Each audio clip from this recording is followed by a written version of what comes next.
नमस्कार, म अनिस्मा बस्नेत। नमस्कार, म कावेरी पौडेल। राति 8 बजेको जनता समाचारमा स्वागत छ। सबैभन्दा पहिले प्रमुख समाचार। नवनियुक्त मन्त्री तथा राज्य मन्त्रीद्वारा पद तथा गोपनीयताको शपथ। आफ्नो मन्त्रालय अब्बल देखिने गरी काम गर्न मातहतका निकायलाई मन्त्रीहरूको निर्देशन। नेपालमा कोरोना संक्रमणको दर घट्दै 3,749 जना संक्रमित थपिँदा 5,200 भन्दा बढी संक्रमण मुक्त। सरकारका नाममा सर्वोच्च अदालतको अन्तरिम आदेश। नागरिकता अध्यादेश तत्काल कार्यान्वयन नगर्न निर्देशन।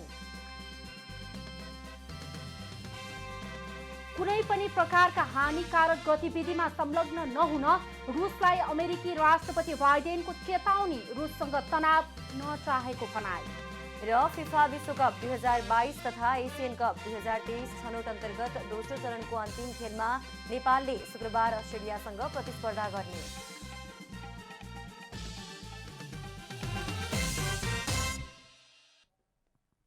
अब पूरा समाचार।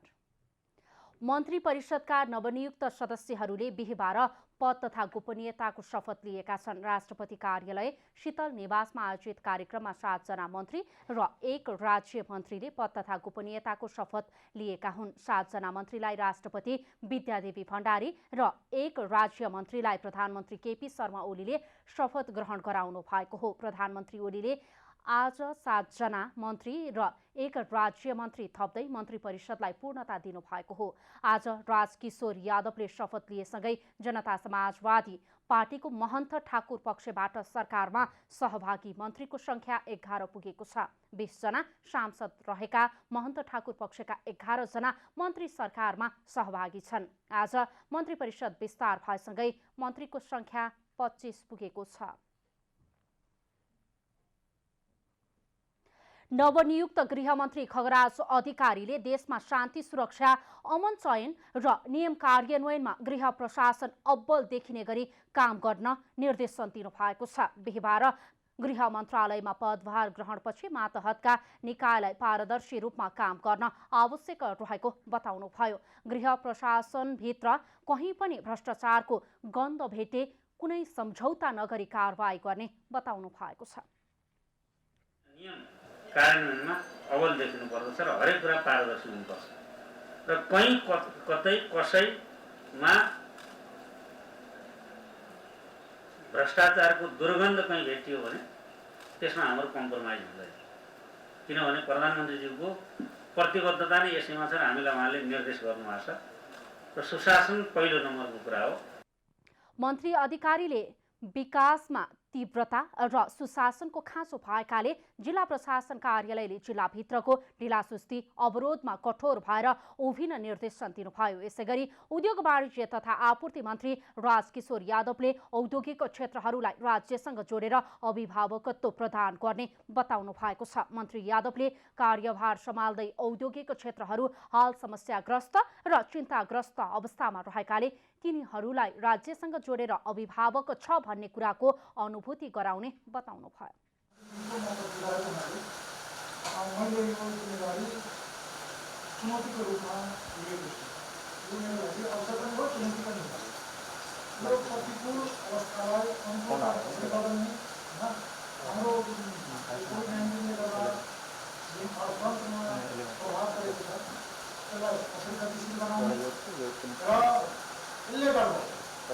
औद्योगिक क्षेत्रहरू एकदम समस्याग्रस्त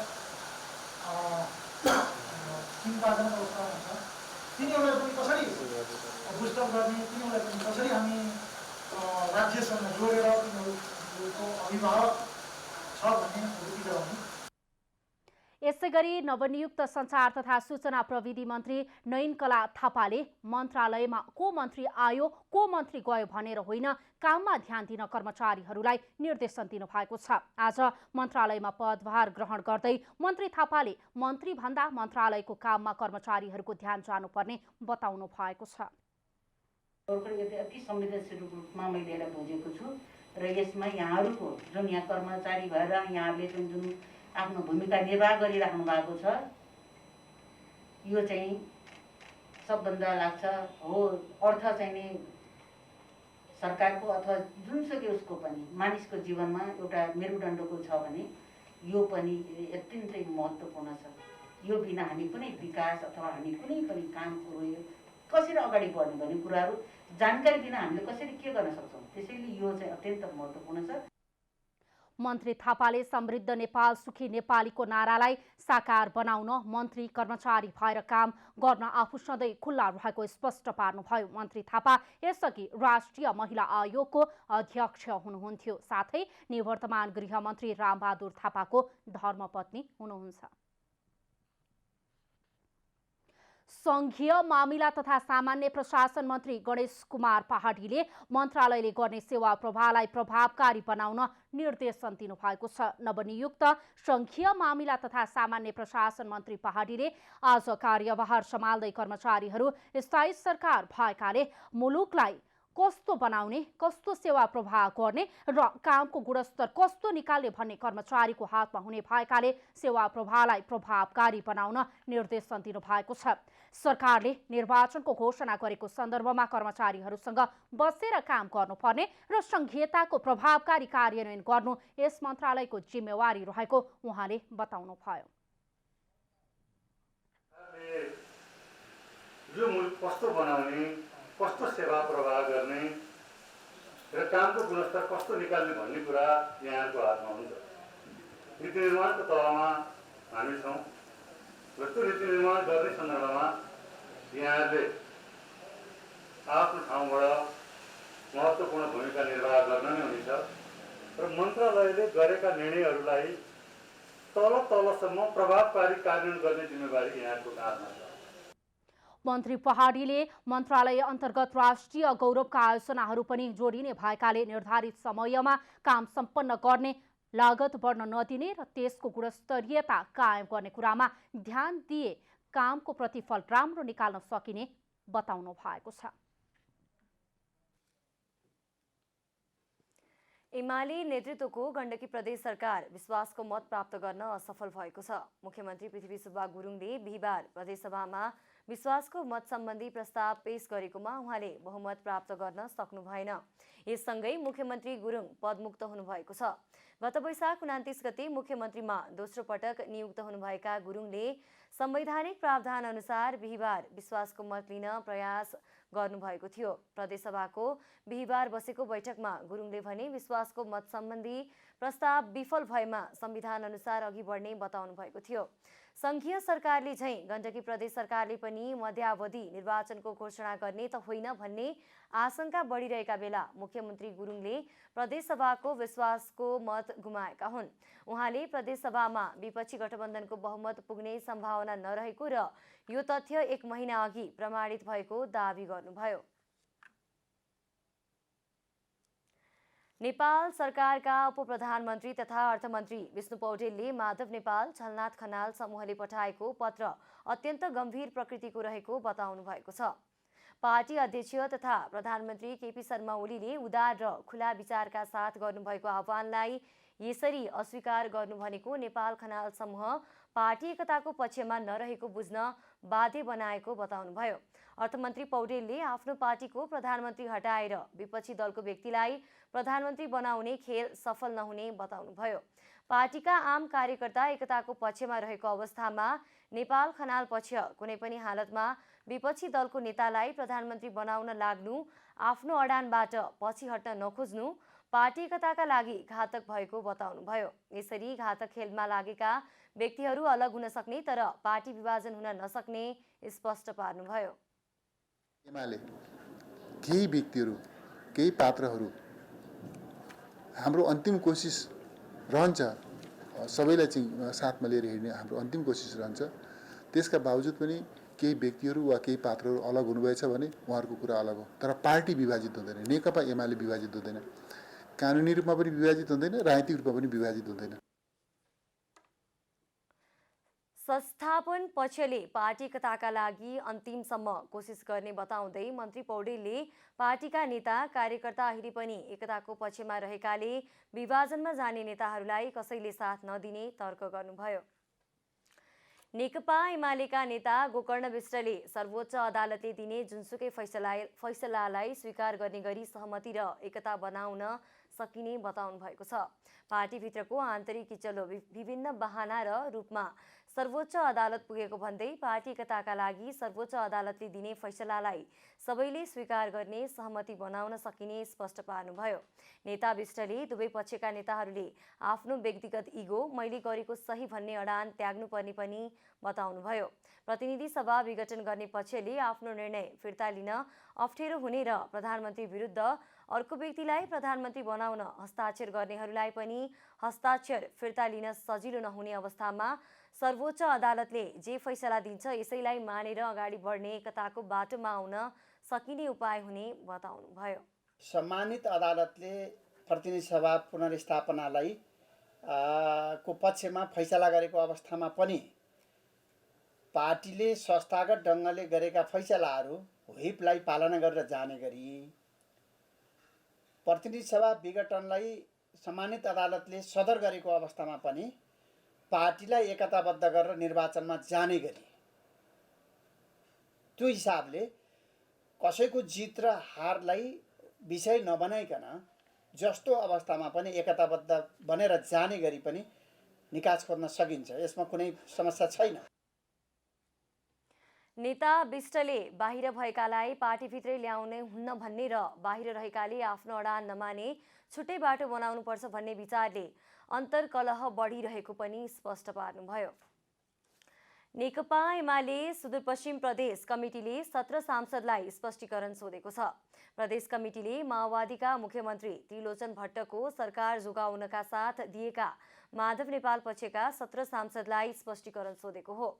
समर्थन फिर्ता लिने पार्टी नेतृत्वको निर्णय विपरीत मुख्यमन्त्रीलाई विश्वासको मत दिएको भन्दै संसदीय दलका नेता प्रकाश शाह सहित उनीहरूलाई 24 घण्टे स्पष्टीकरण सोधिएको छ।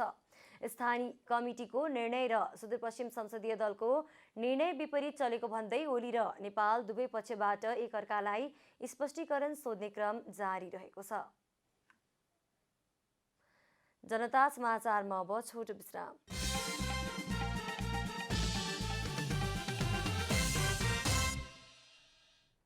जनता समाचारमा अब थप समाचार। नेपालमा पछिल्लो 24 घण्टामा थप 3749 जनामा कोरोना भाइरसको संक्रमण पुष्टि भएको छ। स्वास्थ्य तथा जनसङ्ख्या मन्त्रालयका अनुसार 9901 PCR परीक्षणबाट 2874 र 5337 एन्टिजेन परीक्षणबाट 875 जनामा संक्रमण पुष्टि भएको हो। यस्तै पछिल्लो 24 घण्टामा कोरोना संक्रमणबाट थप 59 जनाको मृत्यु भएको छ। यो सँगै हालसम्म नेपालमा संक्रमणबाट मृत्यु हुनेको संख्या 8238 पुगेको मन्त्रालयको तथ्याङ्क छ। मन्त्रालयका अनुसार विगत 24 घण्टामा 5293 जना कोरोना संक्रमण मुक्त भएका छन्। हाल देशभर 77858 सक्रिय संक्रमित रहेको मन्त्रालयको तथ्याङ्क छ। कोरोना संक्रमणको जोखिम बढेपछि काठमाडौँ उपत्यका भित्रका 3 जिल्लामा निषेधाज्ञा लागू भएको 43 दिन पुगेको छ। निषेधाज्ञाको कारण जनजीवन ठप्प भएको छ। यसै निषेधाज्ञाको कारण कोरोना संक्रमणको दरमा पनि कमी आएको छ। यससँगै निषेधाज्ञा खुकुलो पार्नुपर्ने आवाज उठ्न थालेको छ। निषेधाज्ञाको कारण घरभित्र रहेका सर्वसाधारणमा उकुस मुकुस हुन थालेको छ। यससँगै स्वास्थ्य सावधानीका साथ सेवा व्यापार जनजीवनलाई नियमित गर्नुपर्छ भन्ने आवाज पनि उठ्न थालेको छ। विभिन्न क्षेत्रको पेसा व्यवसाय गर्नेले असार 1 गतेदेखि अहिले लागू भएको निषेधाज्ञालाई खुकुलो बनाउनु पर्ने बताएका छन्। उपत्यका नगरपालिका फोरमका अध्यक्ष तथा काठमाडौँ महानगरपालिकाका मेयर विद्या सुन्दर साक्यले काठमाडौँ उपत्यका भित्रने र बाहिरिने नाकाहरूमा थप कडाई गरेर उपत्यका भित्रको जनजीवन सुचारू गर्नुपर्ने बताउनुभयो। उपत्यकाभित्र चाहिँ अलिकति खुकुलो बनाउनै जाने, उपत्यकाका नाकाहरूमा चाहिँ केही समय अझ नै सिलबन्दी नै गर्ने, तर बिस्तारै चाहिँ नि अनि खोल्दै जाने गर्यो भने यो गुनासो पनि कम हुँदै जान्छ। राज्यले पनि आर्थिक गतिविधिलाई चलामान गरेको पनि देखिन्छ र जुन घरभित्र थुनिएको जस्तो महसुस गरेर पीडा महसुस गरिरहेको छ नि त्यसलाई अलिक थोरै भए पनि मलमपट्टि गरेको जस्तो महसुस होला कि भनेर हामीले त्यतातिर छलफल चलाइरहेको छ।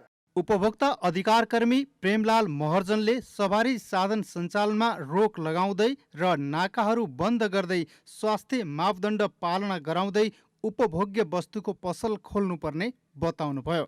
सवारी साधनमा लकडाउन कायमै राख्ने, नाकाहरू बन्द गर्ने र किराना पसलहरू दैनिक उपभोग्य वस्तुहरूलाई चाहिँ खुला गर्ने, त्यसमा पनि स्वास्थ्य मापदण्डलाई एउटा चाहिँ मान्न लगाएर गर्ने हो भने मेरो विचारमा लकडाउनलाई अब खुला गर्नुपर्छ, लुज गर्नुपर्छ।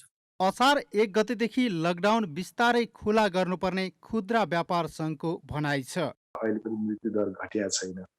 अब सङ्क्रमण घट्यो भन्छौँ, तर सङ्क्रमण घट्नुको पछाडि टेस्ट गरेको पनि त घटिया छ नि त होइन विगतमा भन्दा। तर त्योसँग कम्पेयर गरेर हेर्दाखेरि फेरि के छ भन्दाखेरि प्रतिशतको आधारमा हेऱ्यो भने त सङ्क्रमण त त्यतिकै प्रतिशतमा अहिले पनि भइरहेको छ।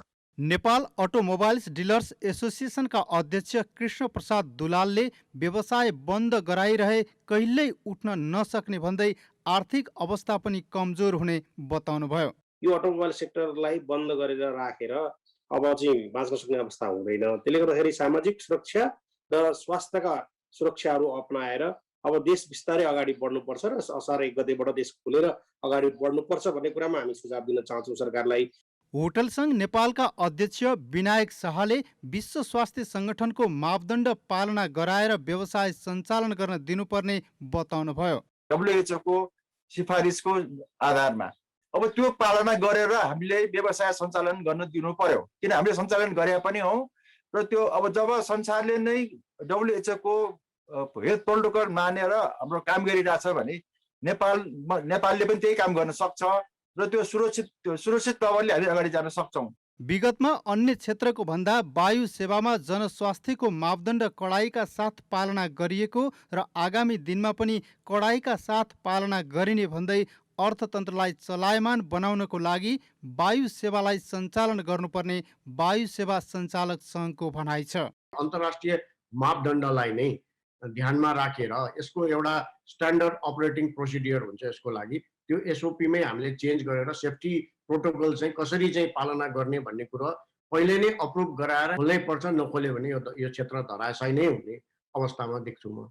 पर्यटन व्यवसायीहरूले पनि पर्यटन व्यवसायलाई चलायमान बनाउन लकडाउन खुकुलो बनाउँदै लानुपर्ने तर्क गरेका छन्। सबै हामी चाहिँ भ्याक्सिन भइसकेको रिजनले गर्दाखेरि सेफ्टी वाइज चाहिँ अब चाहिँ एउटा प्रावधान बनाएर चाहिँ बिस्तारै यसलाई चाहिँ अलिकति चलायमान बनाउनुपर्छ र यसलाई चाहिँ सधैँ यसरी नै लकडाउन गरेर लाने होइन, यसलाई चाहिँ केही मात्रामा चाहिँ खुकुलो बनाएर लानुपर्छ। पर्यटन क्षेत्रलाई सुचारू गर्नका लागि व्यवसायहरू मनोबल उच्च पारेर तयारी अवस्थामा रहेको पनि पर्यटन व्यवसाय नेपालले जनाएको छ। कोरोना महामारी नियन्त्रणमा ललितपुर महानगरपालिकाले प्रभावकारी भूमिका खेलेको छ।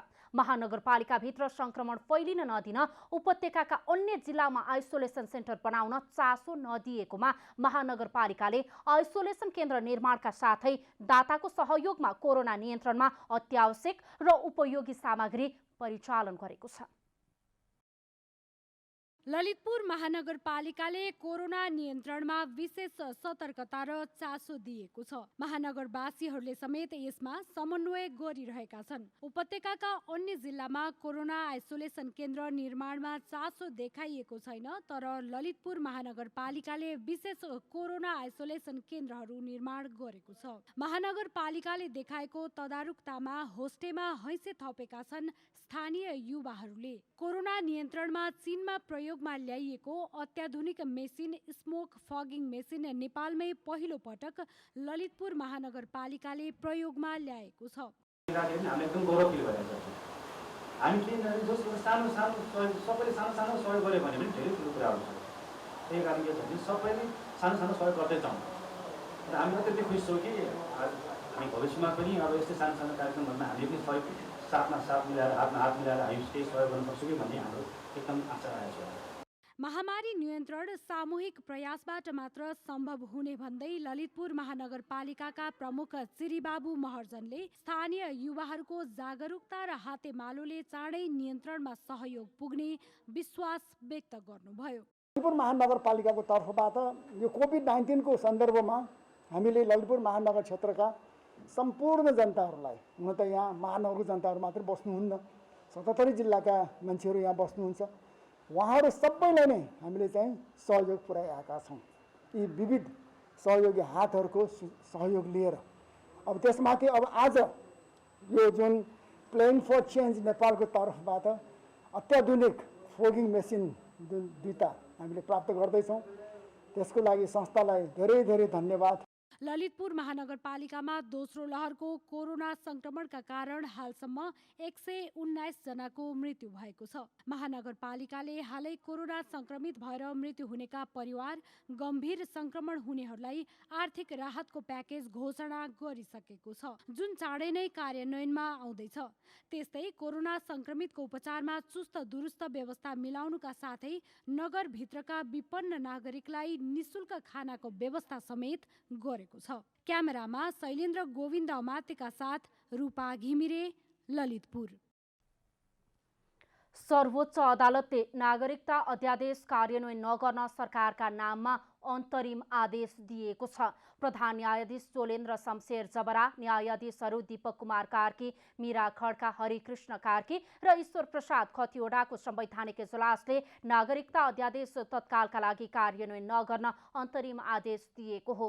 सरकारको सिफारिसमा जेठ 9 गते राष्ट्रपति विद्यादेवी भण्डारीले अध्यादेश जारी गरेपछि त्यसको विरोधमा वरिष्ठ अधिवक्ता बोर्न बहादुर कार्की, बालकृष्ण नेउपाने, चन्द्रकान्त गेवाली लगायतले रिट दायर गर्नु भएको थियो।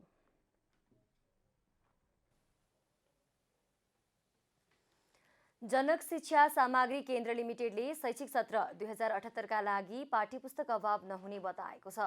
शैक्षिक सत्र 2078 का लागि आवश्यक पर्ने सम्पूर्ण पाठ्यपुस्तकहरू छपाई भइसकेको र जनक शिक्षा सामग्री केन्द्रको प्रादेशिक कार्यालयसम्म पुगिसकेकाले छिटै पाठ्यपुस्तक विद्यार्थीहरूको हात हातमा पुग्ने जनक शिक्षा सामग्री केन्द्रका प्रमुख अनिल कुमार झाले बताउनुभयो। झाले पाठ्यपुस्तक छपाईको काम सम्पन्न भइसकेको जानकारी दिनुभएको हो। प्रादेशिक कार्यालयहरूबाट जनक शिक्षा सामग्री केन्द्रमा सूचीकृत 1200 पुस्तक विक्रेताहरूले देशभरका विद्यालयमा पुर्याउने उहाँले बताउनुभयो। देशभर निषेधाज्ञा भएको अवस्थामा विक्रेताहरू प्रादेशिक कार्यालयमा आएर पाठ्यपुस्तक लैजान नसकेका कारण बिक्री वितरणमा भने समस्या भएको प्रमुख झाले बताउनुभयो। यद्यपि असारको पहिलो सातासम्ममा विद्यार्थीको हात हातमा पाठ्यपुस्तक पुग्ने उहाँले बताउनुभयो।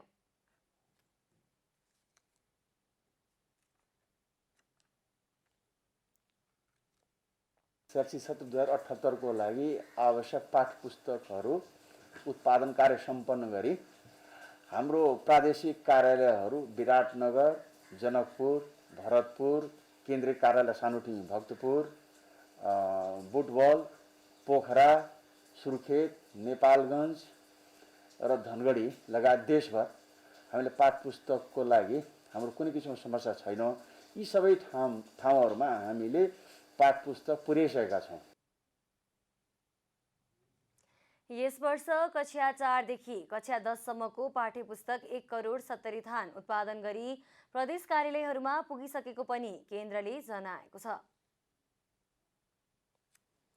विश्वभर फैलिएको कोरोना महामारीका कारण शैक्षिक क्षेत्र पूर्ण रूपमा बन्द भएपछि दुर्गम क्षेत्रका विद्यार्थी थप समस्यामा परेका छन्। बझाङ जिल्लाका विभिन्न विद्यालयमा अध्ययनरत विद्यार्थी यति बेला मेलापातमा व्यस्त भएका छन्। विद्यार्थीले भने सामाजिक दूरी कायम गरी वैकल्पिक पठन पाठनको अवधारणा सहितको टोल शिक्षालाई प्राथमिकता दिनुपर्ने बताएका छन्। अब आइसिएसई पढ्ने स्टुडेन्ट हो। अब मैले अहिले कोरोना नभएपछि 2 वर्षमा अहिले बिएससिएसई जोइन गर्ने बेला हो। अहिले कोरोना भन्दै अनलाइन क्लास भन्दै लुटिएको जस्तो र यो बझाङ जिल्लामा फेरि यो इन्टरनेटको सुविधा अलि नाजुक भएको हुनाले मेरो पढाइ पुरै हताभङ्ग भएको जस्तो मलाई अनुभव भइरहेको छ। इन्टरनेटको पहुँच नभएकाले कोरोनाका कारण बालबालिकाको पठन पाठन प्रभावित बन्दै गएको छ। अनि सबै ठाउँमा नेटको पहुँच पनि हुँदैन, कतिपय ठाउँमा बत्तीहरू छैन, सबै ठाउँमा रेडियोहरू एभाइलेबल, सबै कुरा एभाइलेबल हुन्छ भन्ने पनि छैन। अनि बच्चाहरूलाई चाहिँ सायद धेरैभन्दा धेरै प्रभाव परेको छ। कोरोना कहर सुरु भएको 2 वर्षदेखि दुर्गमका विद्यार्थीको पढाइमा समस्या भएको छ। उनीहरू 2 वर्षसम्म एकै कक्षामा पढेको शिक्षामा सीमित भएका छन्। क्षेत्रमा विद्यार्थीको भविष्य एकदमै डामाडोल भएको अनुभव छ। यसले प्रत्यक्ष रूपमा प्रभाव पारेको छ। कसरी त भन्दाखेरि गत साल पनि हामीले कुनै पढाइ नगरेर सिधै तिनीहरूलाई 1 वर्ष पछाडि धकेल्यौँ। अहिले पनि हामीले कुनै पढाइ नभएर कोभिडको कारणले गर्दा पढाइलाई अब रोकेर हामीले विद्यालयहरू बन्द गर्दाखेरि विद्यार्थीहरू एकदमै मिलिया परे जस्तै छन्। शिक्षकलाई पनि यस्तो महामारीका बेला कसरी पठन पाठन गर्ने भनी तालिमको आवश्यकता रहेको स्थानीयको भनाइ छ। राप्ती नदीमा मापदण्ड विपरीत जथाभावी नदीजन्य वस्तु उत्खनन गरेको विरोधमा स्थानीय बासिन्दा नदी क्षेत्रमै धरना बसेका छन्। दाङको गढवा नगरपालिका वडा नम्बर 5 धर्मपुर गाउँका स्थानीयले उत्खनन भइरहेको स्थानमा पुगेर जथाभावी उत्खनन रोक्न धरना दिएका हुन्। जनताको तटबन्ध कार्यक्रमले बनाएको तटबन्ध भत्काएर बाटो बनाई उत्खनन र ढुवानी भएपछि उनीहरू विरोधमा उत्रिएका हुन्। गढवा गाउँपालिकाले ठेक्का लगाएको स्थानबाट ठेकेदारले आधा दर्जन ठूलो मेसिनरी औजार प्रयोग गरेर नदीजन्य वस्तुको जथाभावी उत्खनन र 1.5 दर्जन ट्रिपरले ढुवानी गर्दै आएकाले रोकिएको स्थानीय सञ्जीव चौधरीले बताउनुभयो। उक्त स्थानमा केही दिन अघि पनि उत्खननको विरोध भएपछि काम रोकिएको थियो। अमेरिकी राजदूतावासले डिभी कार्यक्रममा समेटिएका र अमेरिकामा उच्च शिक्षा हासिल गर्न जान लागेका विद्यार्थीहरूको समस्यालाई मध्यनजर गर्दै निषेधाज्ञा खोल्ने बित्तिकै भिसा आवेदन सेवालाई सञ्चालन गर्ने जनाएको छ। कोरोना प्रभाव र लकडाउनका कारण हाल कार्यालय खोल्न नमिलेको कारण यी सम्पूर्ण कार्यहरू रोकिएको जनाउँदै दूतावासले निषेधाज्ञा खोल्ने बित्तिकै भिसा आवेदन सेवालाई सञ्चालन गर्ने भएको हो। अमेरिकाले हरेक वर्ष नेपाल सहित विभिन्न मुलुकहरूबाट करिब 55,000 डाइभर्सिटी इमिग्रान्ट भिसा कार्यक्रम मार्फत लैजाने गरेको छ। सन् 2021 डिबी परेका नेपालीहरू यही वर्षको सेप्टेम्बर 30 भित्रमा भिसा लिइसक्नुपर्ने हुन्छ। त्यस्तै धेरै नेपाली विद्यार्थी भिसामा जान अन्य प्रक्रियाहरू सकेर बसेका छन् तर आवेदन दिन पाएका छैनन्। अब आर्थिक समाचार।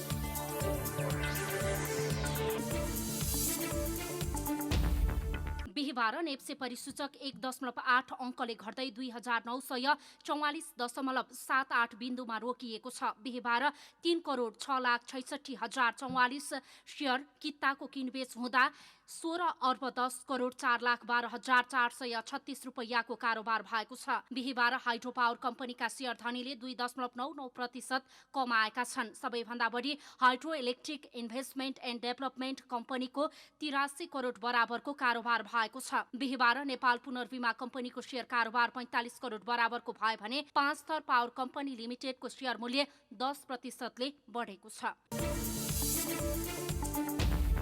यातायात व्यवस्था विभागले लाइसेन्सको ट्रायल पास गर्ने चालकहरूलाई 1 वर्षका लागि अस्थायी लाइसेन्स दिने भएको छ। यातायात व्यवस्था विभागले आगामी साउन 1 गतेबाट ट्रायल पास गर्ने चालकहरूलाई 1 वर्षका लागि प्रोभिजनल लाइसेन्स दिने तयारी गरेको हो। ट्रायल पास गरेर लाइसेन्स पाउने बित्तिकै अन्धाधुन्ध सवारी साधन चलाउने परिपाटीका कारण दुर्घटना बढेको भन्दै परीक्षणका लागि 1 वर्षको प्रोभिजनल लाइसेन्स दिएपछि मात्रै स्मार्ट लाइसेन्स दिने व्यवस्था गर्न लागि विभागले जनाएको छ। परीक्षणका लागि 1 वर्षको प्रोभिजनल लाइसेन्स दिएपछि मात्रै स्मार्ट लाइसेन्स दिइनेछ। विभागले गरेको एक अध्ययनले 80% दुर्घटना हुने गरेको देखाएको र चालकलाई जिम्मेवार बनाउन प्रोभिजनल लाइसेन्स दिन लागि हो।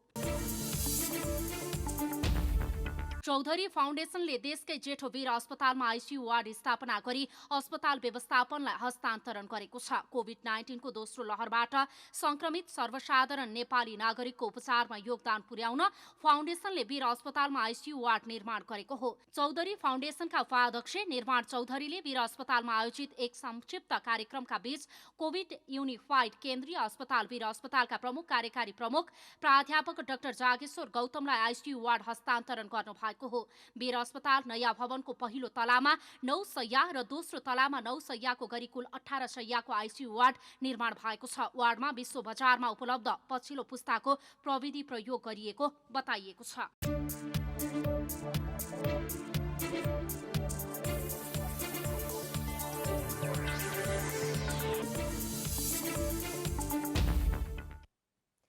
जनता समाचारमा अब छोटो विश्राम।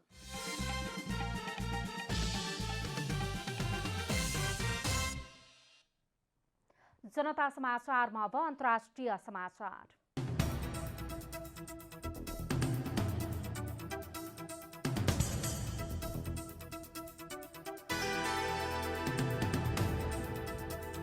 भारतको मुम्बई स्थित मालवानी क्षेत्रमा रहेको एक भवन भत्किँदा 11 जनाको मृत्यु भएको छ। मालवानी क्षेत्रमा रहेको 3 तले आवासीय भवन भत्किएर अर्को 1 तले भवनमा खसेको भारतीय सञ्चार माध्यमहरूले उल्लेख गरेका छन्। भवन भत्किँदा मृत्यु हुनेमा 8 बालबालिका र 3 जना वयस्क मानिस रहेको प्रहरीले जानकारी दिएको छ। घटनामा थप 7 जना घाइते भएका छन्। अझै धेरै मानिस पुरिएको हुन सक्ने आशंकामा खोजी कार्य भइरहेको प्रहरीले जनाएको छ। भत्किएको भवन गैर कानुनी रूपमा संरचनात्मक त्रुटिसहित निर्माण गरिएको मुम्बई प्रहरीले जनाएको छ। गत महिना भारतमा ताउतै चक्रपातपछि भएको वर्षाको कारण उक्त भवनमा क्षति पुगेको थियो। महाराष्ट्र सरकारले घटनामा मृत्यु भएकाको परिवारलाई 5 लाख राहत उपलब्ध गराउने भएको छ। म्यानमारको दोस्रो ठुलो सहर मेन्डेले नजिक बिहिबार सैनिक विमान दुर्घटना हुँदा 12 जनाको मृत्यु भएको छ। बारुण यन्त्र सेवाले सामाजिक सञ्जालमा घटनाको तस्बिरसहित जानकारी दिएको हो। विमान राजधानी नेपिडाबाट पाइन ओल्विन सहरतर्फ जाँदै थियो। विमानमा 6 सैनिक र अन्य बौद्ध भिक्षु थिए। उनीहरू बौद्ध मठमा आयोजित समारोहमा सहभागी हुन जाँदै थिए। दुर्घटनामा विमानका चालक र 1 यात्री बाँचेको बताइएको छ। अमेरिकी राष्ट्रपति जो बाइडेनले कुनै पनि प्रकारका हानिकारक गतिविधिमा संलग्न नहुन रुसलाई चेतावनी दिनुभएको छ। राष्ट्रपतिको जिम्मेवारीमा आएपछि पहिलो पटक विदेश भ्रमणमा निस्किनुभएका बाइडेनले बेलायत पुगेर रुसलाई चेतावनी दिनुभएको बीबीसीले जनाएको छ। कुनै पनि प्रकारको हानिकारक गतिविधिमा संलग्न भएमा रुसले ठोस र अर्थपूर्ण परिणाम भोग्नुपर्ने बाइडेनले बताउनु भएको छ। बुधबार अमेरिकी सैनिक तथा उनीहरूका परिवारलाई सम्बोधन गर्दै राष्ट्रपति बाइडेनले आफूले रुससँग तनाव नचाहेको, आफूहरूको उद्देश्य स्थायित्व र सामान्य सम्बन्ध रहेको बताउनु भएको हो। उहाँले बिहिबार बेलायती प्रधानमन्त्री बोरिस जोन्सनसँग भेटवार्ता गर्नुहुनेछ।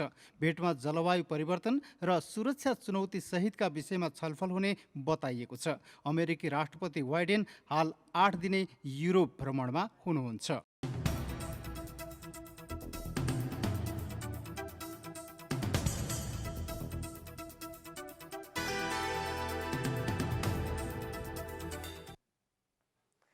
अब खेलकुद समाचार।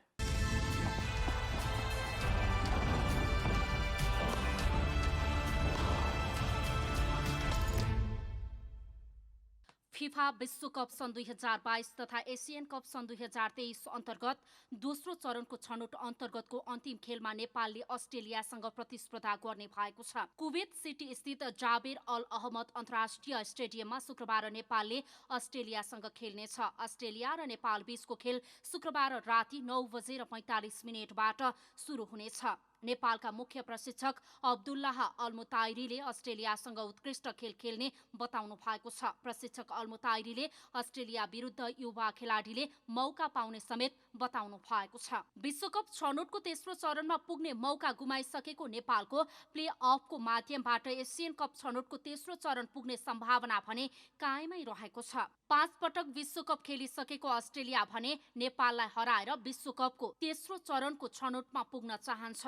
समूह बीमा अस्ट्रेलिया 18 अङ्क जोडेर शीर्ष स्थानमा रहेको छ भने 6 अङ्क जोड्दै नेपाल चौथो स्थानमा रहेको छ। कोपा अमेरिका फुटबल खेल्ने ब्राजिलको टिम घोषणा भएको छ। ब्राजिल फुटबल कन्फेडरेसनले कोपा अमेरिकाका लागि 24 सदस्यीय टिमको घोषणा गरेको हो। ब्राजिलको कप्तानी नेइमारले गर्नेछन्। कोपा अमेरिका ब्राजिलमै आयोजना हुँदैछ। यसअघि कोपा अमेरिका अर्जेन्टिना र कोलम्बियामा संयुक्त आयोजना हुने तय थियो, तर कोरोना महामारीका कारण प्रतियोगिता ब्राजिलमा सारिएको हो। प्रतियोगिता जुन 13 देखि जुलाई 10 सम्म हुने तालिका तय भएको छ। उद्घाटन खेलमा ब्राजिलले भेनेजुएलासँग प्रतिस्पर्धा गर्नेछ। मैत्रीपूर्ण खेल अन्तर्गत भएको खेलमा पोर्चुगलले इजरायललाई 4-0ले पराजित गरेको छ। पहिलो हाफमा 2 गोल गरेको पोर्चुगलले दोस्रो हाफमा थप 2 गोल गर्यो। पोर्चुगलका लागि ब्रुनो फेर्नान्डेसले 2 तथा क्रिस्टियानो रोनाल्डो र क्यान्सेलेले 1-1 गोल गरे। 42औं मिनेटमा फेर्नान्डेसले गोल गरी टिमलाई सुरुवाती अग्रता दिलाए। 44औं मिनेटमा रोनाल्डोले अग्रता दोब्बर पारे। क्यान्सेलोले 86औं मिनेटमा गोल गरे भने फेर्नान्डेसले इन्जुरी समयको पहिलो अर्थात् 91औं मिनेटमा व्यक्तिगत दोस्रो गोल गरेपछि पोर्चुगलले 4-0 को जित दर्ता गर्न सफल भएको हो। पोर्चुगलले युरोकप सन् 2020 अन्तर्गत आउँदो मंगलबार हंगेरीसँग आफ्नो पहिलो खेल खेल्नेछ।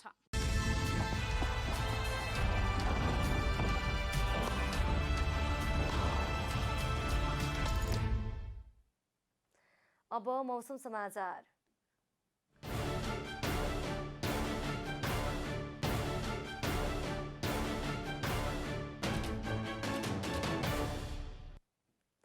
आज राति देशभर सामान्यदेखि पूर्ण बदली भई धेरै स्थानहरूमा मेघगर्जन र चट्याङ सहित हल्कादेखि मध्यम वर्षाको सम्भावना रहेको जल तथा मौसम पूर्वानुमान महाशाखाले जनाएको छ। अब देशभरका विभिन्न स्थानका मौसम सम्बन्धी थप विवरण।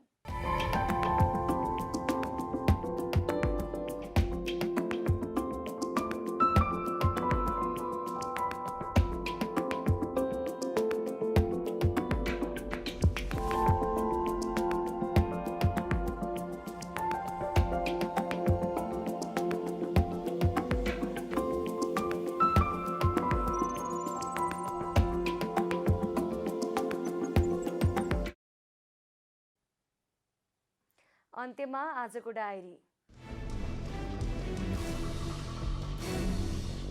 मन्त्री परिषदका नवनियुक्त सदस्यहरूले आज पद तथा गोपनीयताको शपथ लिएका छन्। राष्ट्रपति कार्यालय शीतल निवासमा आयोजित कार्यक्रममा 7 जना मन्त्री र 1 राज्य मन्त्रीले पद तथा गोपनीयताको शपथ लिएका हुन्।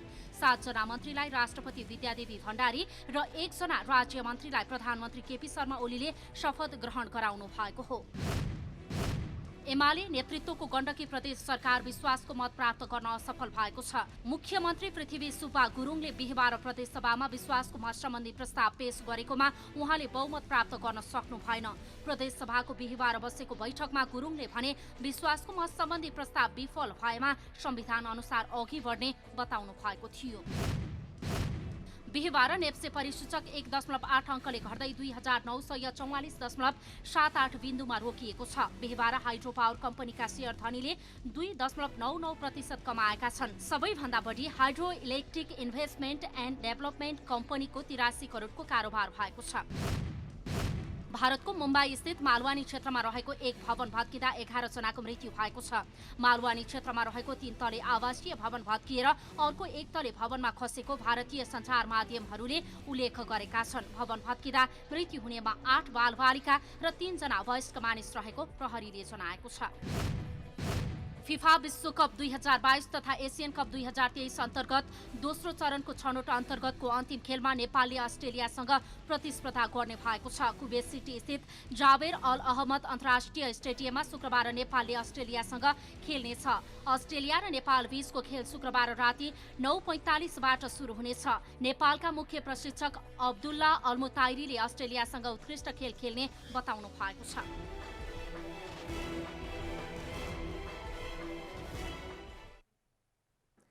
जनता समाचार अहिलेलाई यति नै। जनताद्वारा जनताका लागि प्रसारित जनता टेलिभिजनका कार्यक्रमहरू युट्युब, ट्विटर, फेसबुक र हाम्रो वेबसाइट जनतासमाचार.com मा पनि पढ्न र हेर्न सक्नुहुनेछ। सूचनामा तपाईको सहभागिता, समयमा समाचार हाम्रो प्रतिबद्धता। कोरोना भाइरसको संक्रमणबाट बच्न नियमित रूपमा साबुन पानीले हात धौँ, भिडभाडबाट टाढै रहौँ, अनिवार्य रूपमा मास्कको प्रयोग गरौँ। नमस्कार।